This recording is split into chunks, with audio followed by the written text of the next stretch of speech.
What's up? In this video, I'm going to tell you about the 3 most common job hunting mistakes for digital marketers that I see them make all the time. And how do I know this? Because I've made these same mistakes. So let's get right into it. The reason you haven't heard back is probably because not the fact that you're not right for the job. It's just the fact that you are probably making one of these 3 mistakes. Now, I'm going to share these with you. We're going to go quickly through them, then I'll dive a little deeper into them. So, being too broad is one, only reaching out once is another, and the fact that you have no online presence, that could also be contributing to it. Because honestly, landing a digital marketing job can be life-changing. Now, I remember landing my first legit digital marketing job a couple years ago, and I was like, dang, this is game-changing for me. And I want to make sure that you know how to land your digital marketing, the next digital marketing job you do. It takes a lot of faith, honestly, to land a digital marketing job, because you're to do it the right way, you're going to have to really commit to something. You can't just spray and pray, which kind of leads me to my first one. Being too broad is one of the biggest, most common mistakes I see people making. They just kind of say, I'm a digital marketer for brands. It's like, that could be any type of brand in any industry and any type of digital marketer. I mean, you could be doing analytics for B2B companies that sell insurance, or you can be doing web design and development, or landing page optimization for an e-commerce brand. That's so much of a range, and you have to think about it. Somebody looking to hire you is hiring a specific role to accomplish a specific task. Now, that specific task has parameters. There may be a specific software you're going to be working on. There may be a specific type of client you're going to be working with. There may be a specific thing you do on the day-to-day, but ultimately you have about 40-ish hours in the work week. Now, if you look at, if I'm going to hire somebody, which I do a lot of now, and that's why I'm making this video, is if I'm going to hire somebody, I'm going to look for the person who is the closest fit to the thing that I'm looking for. Now, say I'm hiring people who know how to, build Shopify websites. I'm going to look for somebody who has experience doing that. And if somebody comes out and straight up says in their resume, like the free resume template that I have below this video, they say, I build amazing Shopify experiences that recover lost revenue for e-commerce brands. Well, I'm hiring that person. But if I'm an insurance company, I'm probably not going to hire that person. And you may think, well, I want to get noticed by the insurance company too, just to really increase my chances. But think about it this way. You have a 10% chance with the insurance company. Maybe they bring you in and they like your personality, but you have a 90% chance if you get that call with the e-commerce brand. If your resume says, I do X, Y, and Z on Shopify for this brand to get ROAS, that's going to speak so much better to them.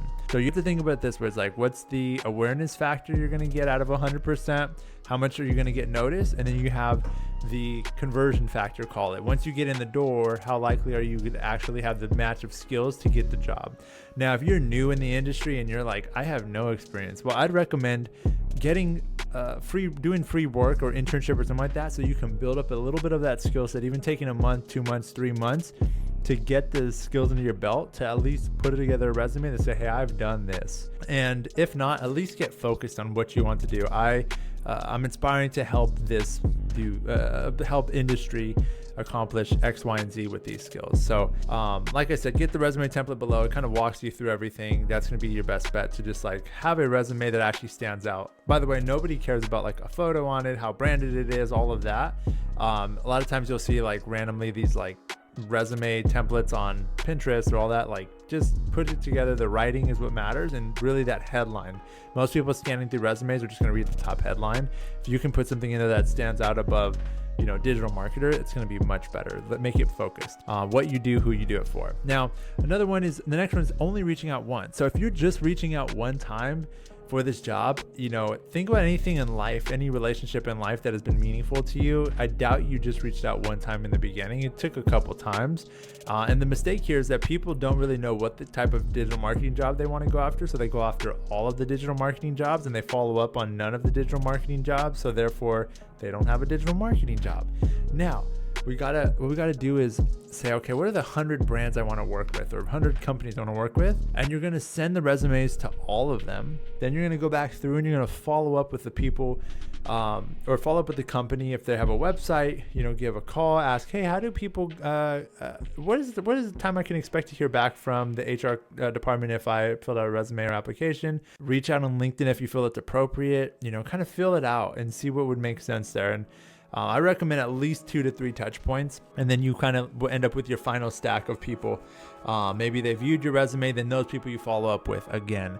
A lot of these softwares you can see like on Indeed and LinkedIn and stuff, if they viewed your resume, so you can follow up again. So following up once is a no-no. Just make sure to follow up at least 2 to 3, if not 3 to 5 times. Now, last one was you have no online presence. So in this day and age, especially in marketing, if you have 0 online presence, that's 0 points. Think about it this way: if you have 0 online presence, like if I search on LinkedIn, I can't even find you. Well, that's kind of sketchy. Like I'm probably gonna go to somebody who does have it. Think about this way: if 2 people are tied for the job and there's one person has a LinkedIn, one person doesn't, the person who has a LinkedIn that's actually decent and kind of can say like, here's what I've done, and maybe has commented on some other things, that's going to be some bonus points, because you're ultimately a reflection of the company that you're going to come work for. So we want to know that you actually are putting yourself out there and personable to some level, especially in marketing. Now, say there's 2 people and they both have a LinkedIn, but one person has a personal website, or has a LinkedIn but actually puts out some content on marketing. Bonus points. Let's say we have 2 people who are identically equal, and they both have content, but one person has a blog or a newsletter or a YouTube channel. Even if they don't publish consistently, but they have it and they have done stuff before on it, or a podcast, that person's going above as well. So that's kind of like the levels to social presence that I look at. Buffer's a really great tool for this. I personally use that a bunch. Like I will preload 100 posts in there, pre-write a bunch of it out, boom, it's going out on LinkedIn for months to come. So it's great to have an online presence, especially if you're in marketing. Just share what you know, teach what you know, and don't let imposter syndrome keep you from doing that. Following those 3 things: not being too broad with your resume, only not just reaching out once, reaching out multiple times, and making sure you have an online presence, ideally a high elevated online presence, meaning you at least put out 1 piece of content a month on a newsletter or a YouTube channel. You're gonna be set, you're gonna be good to go. And so I want to know,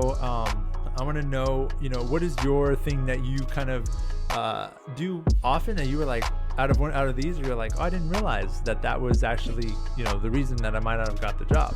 Was it going too broad? Was it reaching out only once, or was it not having an online presence? I'd love to hear from you. And in the meantime, like I said, download that free resume template.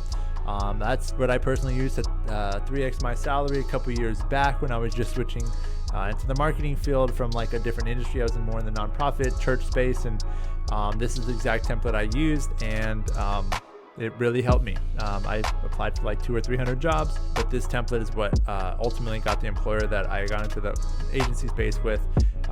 They said like that stood out to us because you kind of spoke right to what we were looking for. Others have used it as well beyond myself, and you can learn more by clicking the link below and seeing some of their results, and you can get it for free. It's a Google Doc, and you can just duplicate it and take it from there. This is Joe Chavez signing out, your unofficial digital marketing career coach. Peace. Make sure to check out one of these videos in the meantime if you're not done scrolling on YouTube. Peace.